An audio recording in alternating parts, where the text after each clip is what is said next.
Over the past few years, India has attracted an average of $75 to $80 billion in FDI each year.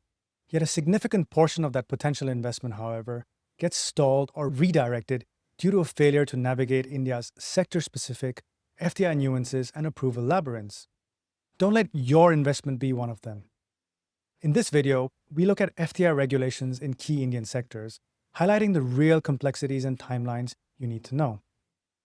Understanding the specific FDI regulations and approval processes for your target sector in India is paramount, as they vary significantly and can dramatically impact your investment strategy and timeline.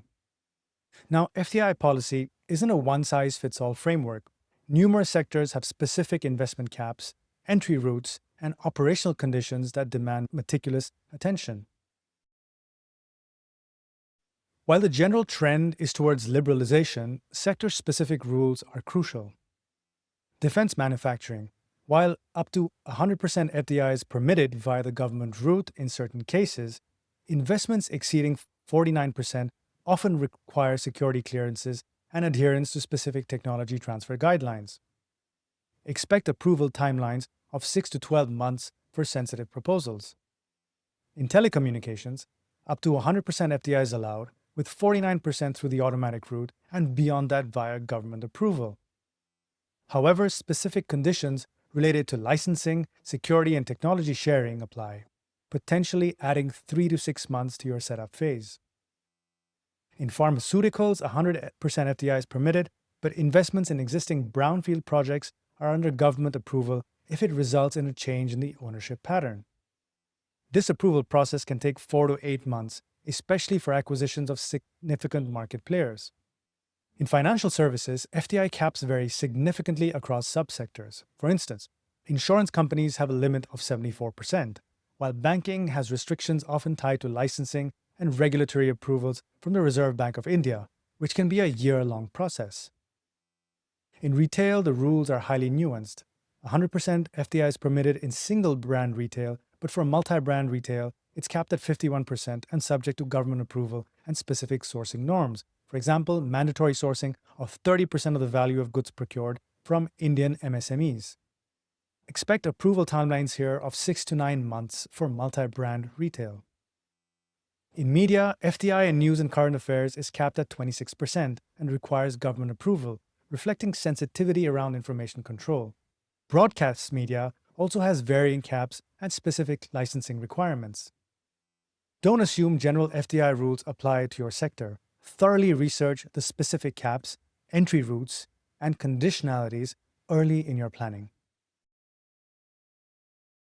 For sectors requiring government approval, the FDI application process involves multiple stages, interministerial consultations, and often unpredictable timelines. Now, understanding the approval journey is critical for realistic planning. Let's look at some of the common stages. The first is application filing.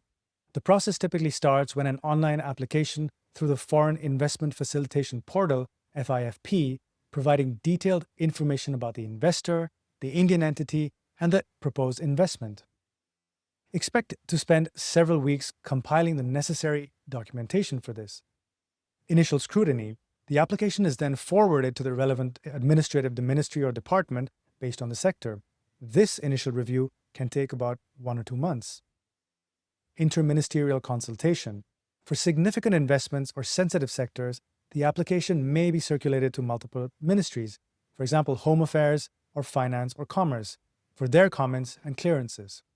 This interministerial process can extend the timeline by another 2 to 4 months, depending on the complexity and number of agencies involved. Security clearance. For sectors like defense, telecommunications, and certain infrastructure projects, stringent security clearances are mandatory, often involving detailed background checks and assessments. This could add another 3 to 6 months or even longer to the approval timeline. Cabinet Committee on Economic Affairs (CCEA) approval. High-value investments over $600 million or those with significant policy implications require final approval from the CCEA, which can add further delays depending on the committee's meeting schedule. Communication and queries. Be prepared for queries and requests for additional information coming from concerned ministries at any stage. Responding promptly and comprehensively is crucial to avoid further delays. Expect multiple rounds of clarification. Final approval and reporting. Once all clearances are in place, the final approval is granted. However, post approval reporting requirements to the RBI and other authorities must also be adhered to. The government approval route is often a marathon, not a sprint. Factor in here potentially lengthy and unpredictable timelines and engage experienced advisors to navigate the process effectively. There are a couple of real-life examples which highlight the critical role of understanding and adhering to sector-specific FDI regulations. Let's look at some cases. The first is a success story, and this is about IKEA. IKEA successfully established its 100% owned single-brand retail operations in India by meticulously complying with the specific guidelines, including labeling requirements and phased localization commitments. Their patient approach and adherence to the rules led to significant market penetration and long-term growth, achieving profitability within 5 years. Conversely, there's a story of Walmart, a global retail behemoth, who attempted to enter the multi-brand retail sector in the early 2000s without fully addressing the sourcing norms and partnership requirements. Protracted delays in government approvals and the inability to meet the mandatory 30% local sourcing from MSMEs led to a stalled investment and eventual withdrawal, incurring significant sunk costs, estimated at over $100 million in planning and initial setup. The next story is a success story of Vodafone. When it first entered India, Vodafone navigated the complex licensing and security requirements by proactively engaging with the Department of Telecommunications and investing in robust security infrastructure. While the initial approvals took over a year, their long-term commitment and adherence to evolving regulations have resulted in a significant market share, at least until the past few years. But that's for market reasons. Another story that didn't go so well is that of Abbott Laboratories. Now, Abbott sought to acquire a controlling stake in a large Indian brownfield entity, Piramal Healthcare's formulations business, in 2010.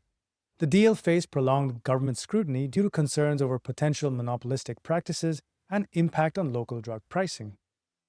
The approval process stretched for over 2 years, ultimately leading to the foreign investor abandoning the acquisition due to market changes and lost opportunity costs, estimated at over $500 million. These examples underscore that understanding and diligently adhering to sector-specific FDI regulations is not just a bureaucratic hurdle, it's a fundamental determinant of investment success or failure in India.